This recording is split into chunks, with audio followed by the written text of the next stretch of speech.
Friends, I think when the afternoon started off, there was a comment that this is post-lunch and it's a bit of a dangerous session for any speaker. So I thought I'll just start with something different. I would request you, like you do to your students, I'm going to inflict the same punishment on you. I want you to just stand up for a moment and greet each other next to you and just tell them, you look healthy. Will you do that, please? Just tell them, you look healthy.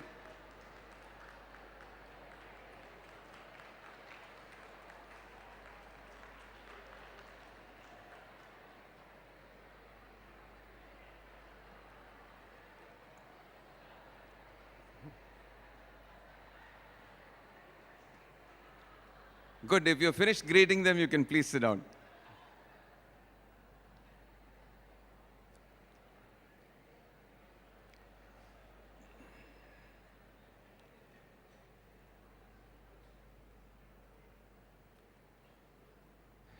I would like to thank the organizers for this opportunity. And I know the afternoon session is slipping a little bit, a couple of minutes out of the, into the schedule. And so I think I'll try to be as brief as possible. My job here is just to get all of you to think. And I would like to know how many heads of institutions there are, how many principals there are. Okay, so we have just a few. And the rest of all, I think a good number of teachers are here. And I know many of you are looking at me and saying, listen, I teach physics, I have nothing to do with sport, I teach English, I teach language, and you're pretty comfortable on this session because it has nothing to do with you. Well, I would just maybe use this opportunity to create some kind of awareness in all of us, because then I think we will move on. You know, this first screen, I'm almost sure many of you are not in a position to read it, but it simply talks about the column 1 is the name of the country, column 2 is the population, and column 3 is the rank in the world as far as football is concerned. I think all of you know, you've seen in the papers today, some of us stayed up late last night to watch the matches, and the World Cup has started off in Brazil, and the entire world is practically got its eyes on television looking at this football. Now, if you look at this, Iran with a population of just 76 million is ranked 43 in the world and is playing in the World Cup. Cameroon with a population of just 19 million is ranked 56 in the world and is playing in this World Cup. Belgium with a population of just 11 million, and there are no giants who live there. They're just the same height, weight, and everything. They are ranked 11 in the world.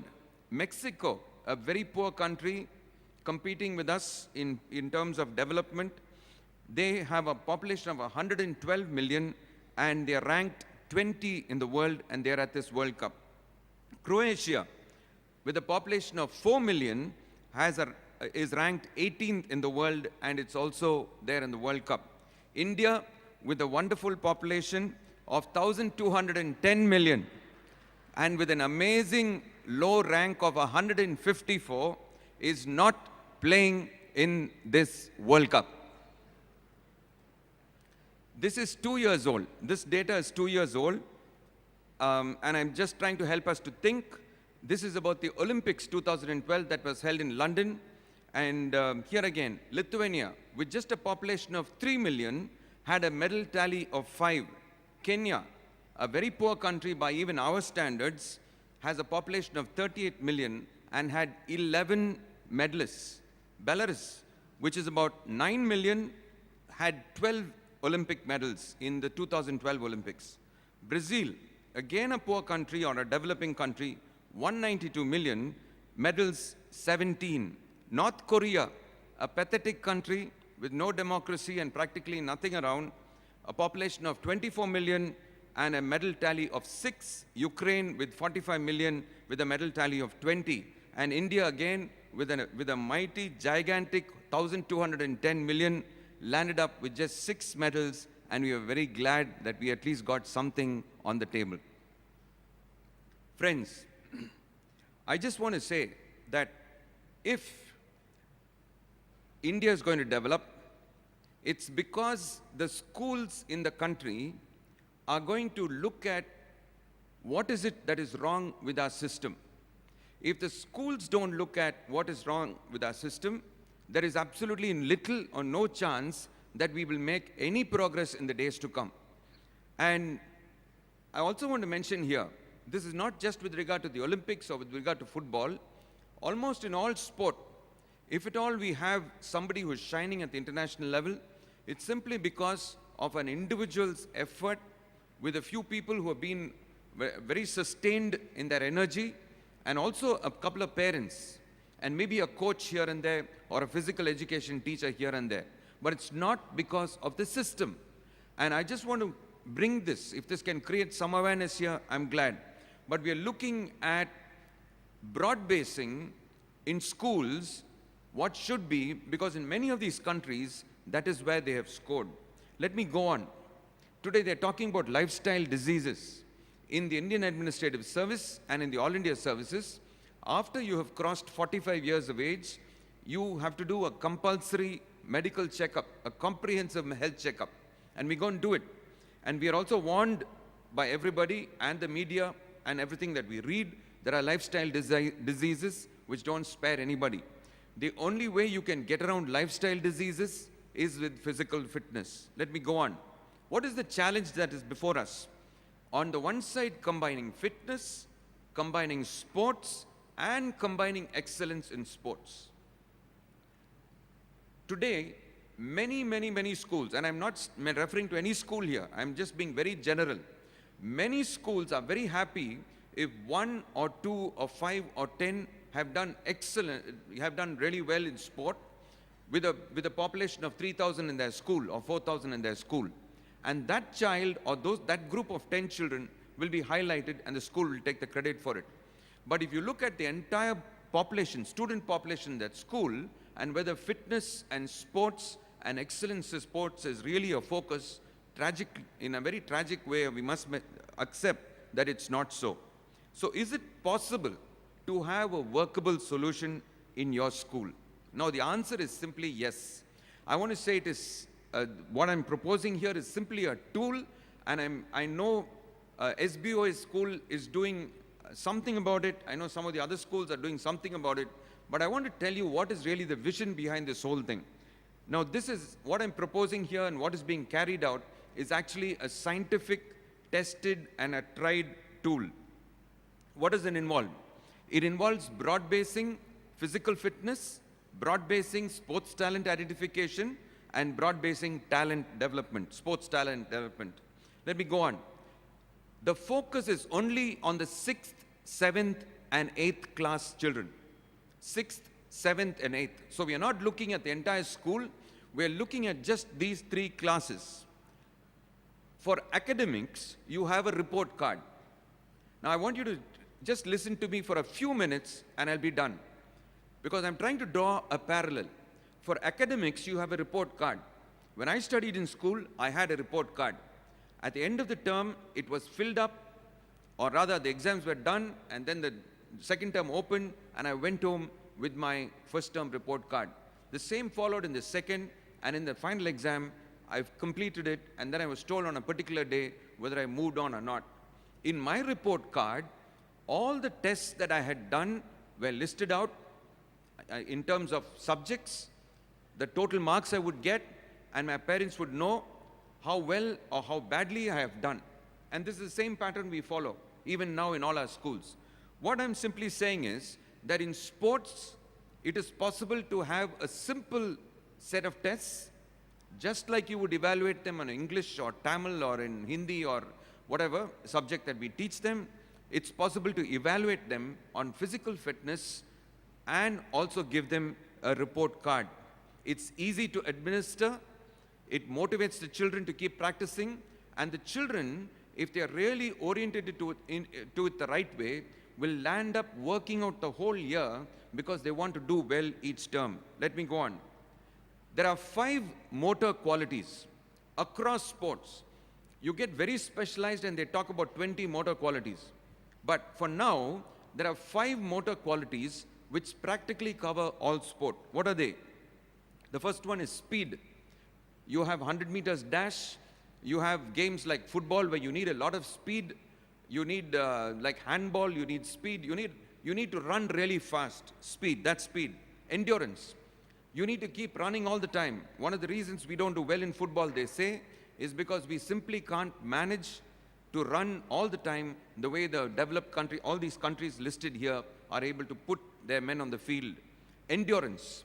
800 meters, 1,500 meters, your marathon, or games that require a lot of running, including tennis. Endurance. Strength. Strength is where, your brute strength is required. You need a good body for that. Not everybody has a strength, but many people do.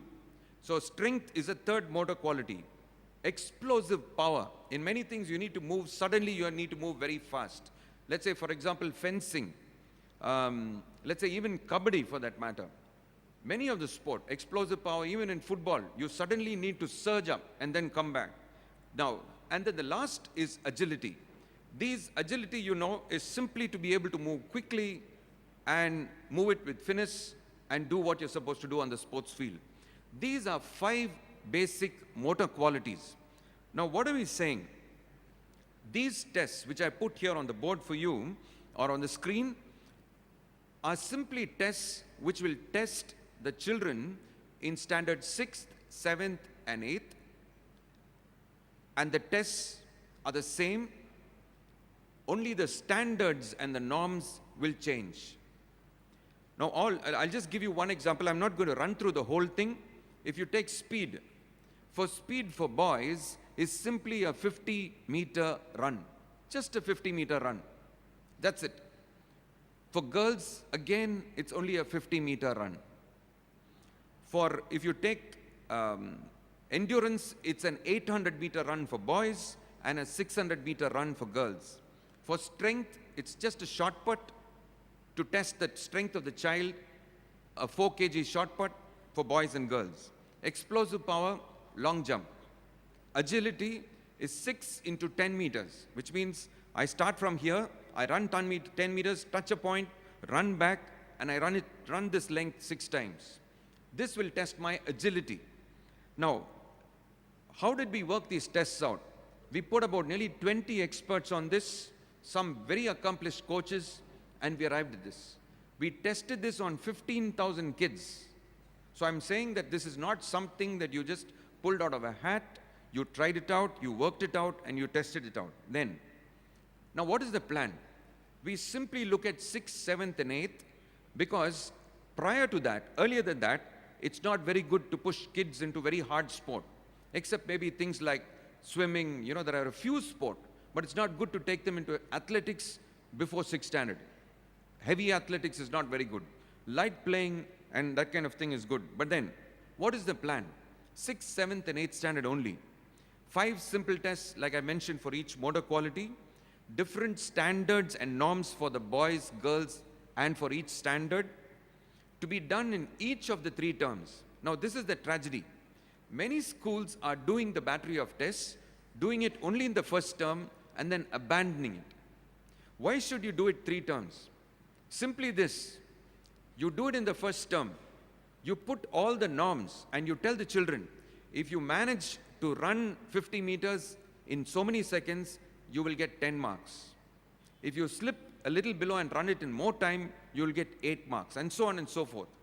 Now, the child looks at all these norms on the board and he or she realizes that if he or she is able to achieve that timing or that distance, he's going to get more marks. So he's going to start practicing. You don't need to tell him how to run. You don't need to tell him this or that. On his own, on her own, she will start running. And then she won't do so well in the first term maybe, or the boys may not do so well. The second term, they'll continue to work at it because they want to improve. By the time you reach the 3rd term, the child who was actually doing something in 15 seconds, you will find by the 3rd term would have dropped it down to 13 seconds. Why? Because this child has now figured out in his mind or her mind that if she keeps working at it, she's definitely going to get better. It's going to increase the time on the sports ground. It's going to make her or him fit. and definitely take them away from a lot of other bad practices. Then, how much time do you require for these tests? We have tried this out. In one PT period, you can complete one test for almost the entire class, maybe more than one test for the whole class. Because when it comes to running 50 meters, you're not going to run them one by one. You would run 6 of them, have 6 people standing with stopwatches, and you would have 6 done. And if you just move them up in 10 minutes, you would have finished the whole class. So it's all about how you do it, but you can do it. And the report card should be issued for each child each term. Let me go on. Now I'm just showing you this because I'm going to show this a little later, but I'll just slip through because I've just got 5 minutes left.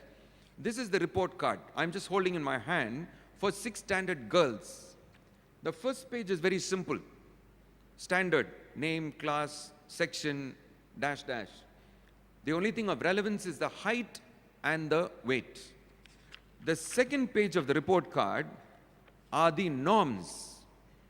And if you see the norms, I'm going to give one set to the organizers here. So if you're from another school, I'm sure they would be able to Xerox it and give it to you so you can take it back with you. But if not, it's also available in the Sports Development Authority website.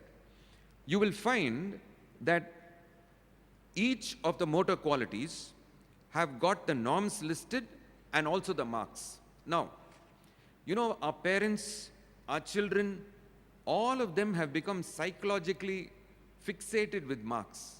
So what we did, we simply brought either the timing or the distance and equated it to marks. If a child was going to do brilliant, extremely well, they would get 10 on 10. If they start slipping down, it would be 9 on 10, 8 on 10, 7 on 10, and so on. So if they're 10 on 10, they would be able to, made to compete with each other. So I just go on. This is the website if you want to get more details, but I'm leaving this with you. The third page of the card is the actual report card. The child does the performance, and the marks that the child is going to get is written on that. And we didn't want to discourage anybody. Let's say a child does extremely, very, very poorly in one of the tests. We only say, look, your child needs to improve in physical fitness. And only that motor quality is ticked. So that the parents are told, see, your child is actually needs to improve in endurance. Very poor endurance, no endurance for the child, it needs to endure. So this is the report card on the screen. This is page 1, this is page 2. If you notice, all the motor qualities are listed there. And if you manage, for example, 6 standard boys, if you manage to do it in 8 seconds and below, you would get 10 marks. You see, so once you get a look at this whole thing, it's all been done. The whole thing has been worked out. This is just for 6 standard boys on the screen. Page 3 of the report card is the performance. And if a child got less than 5, the parents would be told, well, you need to improve. And these are the details, like any other report card, there's no difference. The last page is very interesting, and I want to mention this again. Many parents don't know what sport to put their child in. What game is my child good at? And that is answered in the last page. If a child gets more than 5 marks in 2 motor qualities, then, maybe that child is good for certain games. I'll give you an example. If the child has speed and endurance, then the child can take up hockey, cricket, cycling, football, athletics, boxing, squash, or triathlon. And we've got a small column there which is ticked off. And if you go down the whole page, it's like that. If it's speed and explosive power, then you're good for table tennis, basketball, volleyball, squash, jumps, and athletics. So if the child is good in certain motor qualities, it gives an idea for the parents to move very quickly into that sport. And they would encourage the child. And the child is told, look, you have a potential. You have a potential. And we have worked out the tests in such a way, the marks in such a way, that anything above 5 gives a reasonably good indication that the child has got. Now, the important thing is this. These tests need to be done not once a year. They should be done every term. And the norms should be put up on the board. It's like an open book test. The child is told in advance, these are the questions, these are the answers. Now let's see you perform. So the child looks at it and the children will start working on. I still remember when I was in school, they brought in a set of tests, and one of it was a cricket ball throw, one of it was a run, one of it was a long jump. We did it, we went through all those tests, and they told us, these are tests, and at the end of the tests, none of us knew what we had achieved. None of us knew what these tests were all about. We were also told that maybe the next year, next term, you will have these tests again and we will see what happened. Actually, those tests never happened at all. Now, that really, took a lot of enthusiasm out of us. But what we're saying is, if you do this term on term for 3 years, you will have an amazing bunch of talent that will be revealed in your school. Now, I think I'm almost done, and I'm just coming to the finishing slides here. What are the materials you need? For any school, it's very, this is a very sad list. It only needs a stopwatch, needs measuring tape, then you need a 50-meter stretch, which I'm sure every school has got, even if you have a lot of buildings. Shot put, you need a 4 kg piece, and you need a sand pit, a good sand pit for lunch, for jumping. Now, diet. We give a lot of importance to exercises, but not so much to diet. I want to suggest this. Supposing, you told your children, this is a good diet for you to follow, they are not interested. They'll just look at you as like you're taking another class for them or another lecture. Instead, if you gave them an opportunity to look at all the fruits and vegetables around, ask them to pick and plan their own diet, a breakfast, what is good for breakfast, lunch and dinner. Put it into their own style of eating, what they eat at home, and allow them to plan their diet and allow them to take home a diet chart which will actually work for them. Then that will really trigger things in the child. They'll start learning by themselves. So I want to close with this. I believe if a school can do this, or if a set of schools can do this, if 100 schools can do this, one of the first slides I showed you about, will be equal to that. Tamil Nadu alone has got a population of how many million? 64 million. The entire Netherlands is only 16 million. We have a population, and it is simply because we are not applying ourselves with what we already have. You don't need anything new. You don't need something new to be invented. We already have it. But if we can actually apply it, we will get the results. So I just want to leave this with you. I brought one set of this documents, and I want to leave this with the organizers. If you are keen, you can please get a copy of them. But I really hope every school will carry these tests out, because it will change your entire sports curriculum. You don't have to, sweat it out, because it's already been done. You'll be able to easily bring in new talent, not only into your school, also into the state and into the country. I wish you well, and I hope that you have a good conference. Thank you.